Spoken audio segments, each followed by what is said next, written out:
Yes, we are back in time. A long time coming, right, Bri? Yes, that's for sure. You've been waiting a long time, A lot yes. of planning. This Grateful is it. to all of our sponsors, made it happen. This is it, people. He's coming off the truck. Dinosaurs live at Indian River Reptile Zoo, just off number 7 here, right beside the old Killick, for those people who would remember it then. This is the beginning. This is the first one coming off. These guys are animatronic dinosaurs brought to you from where? They're actually from a company called Billings in Texas, and they're life-size. They're almost real, but they're not real. But they're almost exact duplicates. They move. One of them actually spits water.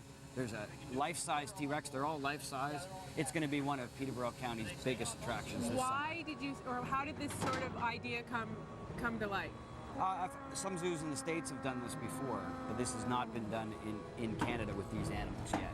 So it's a new idea, groundbreaking, and it's going to be huge. How long will the exhibit run? It's going to run all summer long, and it starts July 1st. July 1st. Yeah. Okay, we are very excited today, and that's Mr. White driving that rapid lift truck there. We've known him from the 5 o'clock show.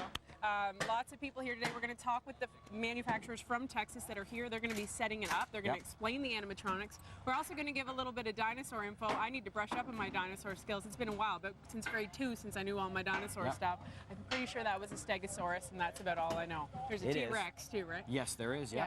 Okay, so that's what we're going to do today. We're going to find out all the ins and outs, and we're actually going to come back. Teresa and I are going to come back in July, once it's up and running, and to actually see everything once it's going. So, great show. We also have renovation time with Vance. He's in a kitchen. He's going to talk about space constraints. When you have tiny little spaces, how to work around them, and also going from 2 different types of floors to making sure they're level. And on What's in Bloom, Roger Hill tells you why you should be visiting your garden center. Even though things might be already planted, he's going to tell you why you should be visiting it. So stay with us on the 5 o'clock show. He has landed. The Stegosaurus has landed. All right, let's check in with Carrie at 5:30. So that's our Brachiosaurus. It's a Brachiosaurus? Yeah. And this is the only one we have that comes in 2 pieces, just because it's 18 feet high, so we can't. Okay, so here's my question, Robbie Gilbert, he's from Billings Productions, who's based out of Texas, who made these animatronic dinosaurs. I used to call it a Brontosaurus. Is it the same? It actually is not. So the Brontosaurus, which is now Apatosaurus, is another long-necked sauropod, but it went out. You know, the Brachiosaurus went up. Did they change names of dinosaurs since I was a child? Well, there's, for a simple explanation, the Brontosaurus became Apatosaurus because back in whenever all these dinosaurs were being discovered in the 20s, there was the dinosaur wars. So you had 2 paleontologists that were in races to discover as many dinosaurs as they could, as quick as they could. And they both found the same species, now, is Apatosaurus and Brontosaurus. Oh. Apatosaurus, A before B. That's so a simple this guy explanation. is vegetarian? Correct. Very, very long neck. This is a very early dinosaur in the Jurassic era. So you've got this long, very tall, a lot of kids will recognize it, Brachiosaurus. Very popular, very recognizable dinosaur. Front arms longer than the back limbs. So had this tilt up, right? And the Brachiosaurus is the one that, when it was first discovered, was thought to have had nostrils on the top of its head. Oh. And used as a snorkel almost, but now it's been proven that they did not live in water. I was just going to say, can they swim? No. Now, the bodies, there was a lot of, recently there's been a lot of weird paleontological talk about them actually being in water, but their bodies weren't designed for it, they weren't made for it, they could not have been in water, the water pressure would not have allowed something that large to be underwater. So you guys make animatronic animals. Other than dinosaurs, what else do you make? We've done a couple of one-off stuffs. We do we've done some elephants. We did the rear end of an elephant for a zoo that had some touch sensors in it that the kids can push on, and it farted and made the elephant say it tooted. It tooted. We will find some paleontologists that'll help us with knowledge, help us with material, help us with information, and that helps us create a very lifelike, realistic creature. Very, very cool. Okay, when we come back, I want you to tell me how the process comes to be from start to finish of actually creating these animatronic animals. Sure. And then we're going to talk about the logistics of what they do once they're hooked up. Awesome. Okay, more to come on the 5 o'clock show, and this is also ahead. Would this have been about the climate that the dinosaurs would have been used to, Robbie? Yeah, you know, you're talking about a hothouse effect, right? So Yeah. you've got, you know, obviously the trees and plants material would have been different. You would have been talking about a lot of palm trees, cycads, ferns everywhere, you know.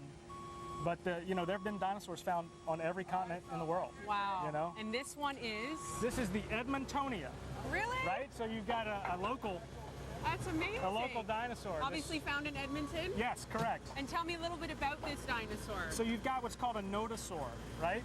Which is kind of like an ankylosaur. A lot of kids will recognize the word ankylosaurus, which would have been these big armored dinosaurs, this nodosaur. So you can see the skin, all these scutes and spikes coming off were for defense, for show, you know, to attract a mate or to fight off a rival male, or just for defense, you know. And this guy's a herbivore? This is a herbivore. Plant-eater? Yeah, yeah. And then underneath it, we've actually got a reptile. We've actually got the Oh, and he has Sarcosuchus. something in his mouth. Yeah, he's got a fish in his mouth. So we'll, you know, showing the relationship between these reptiles and dinosaurs. Two Well, that was totally what different. I was going to ask you. Yeah. What makes them different? Because from an outsider who doesn't know much, a reptile and a dinosaur seem like the same thing. They would seem, and they, you know, it is just as simple as it's two different species of animals, right?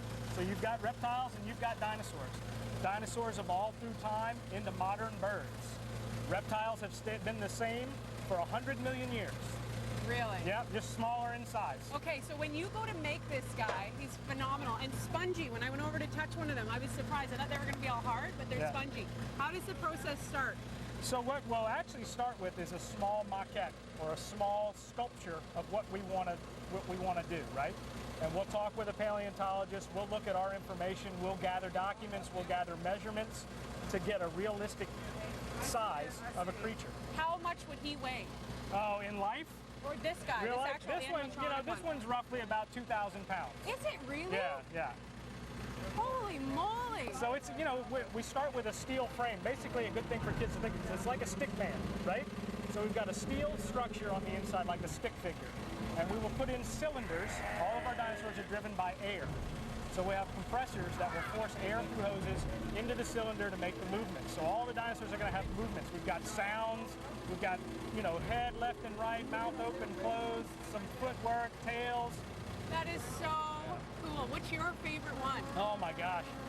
Obviously the T-Rex is pretty impressive because it's huge. I mean, it's 42 feet long and he goes 18 to 25 feet in the air. So that's always a real impressive thing. This one here, the Edmontonia, is actually one of my favorite sculpts that we've done. He's very beautiful. well done. The coloring on him, how did you do the coloring? You know, the coloring is a lot of guesswork.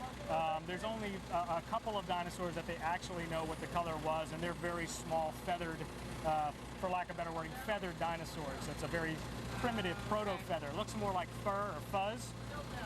So a What lot would of you have this, used for a material to like make him? Did you paint him or what's yeah, on so him? it's basically a rubber urethane body.